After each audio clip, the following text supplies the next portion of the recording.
hooyoy macaan hooya qaalibaatay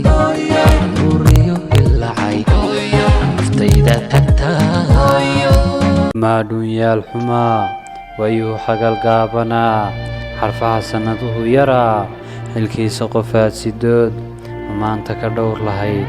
xajiinta ka waab lahayd markuu ku xiqdiyo xumaa xaqay hooyadu lahayd xisaabtay kaa mudnayd qof aan garanayn xumaa markuu curadkii xulnaa xurmayn jirtay eed jeclayd tahriibta xigsadu xumaa xabuubbaan iibiyaa xawaashkana waan gadaa cadceeddaan xiiqayaa habeebe afkii dartaa xubnihii socod way gabeen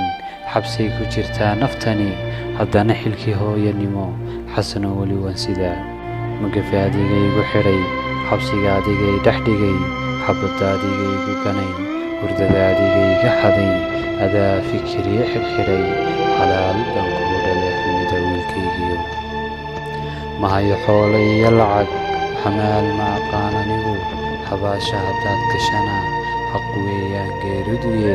miyaan kuu soo xadaa wiilkaan ku xasili jiree hurdada ku xurmayn jiraa xujiyo fikirigu dilo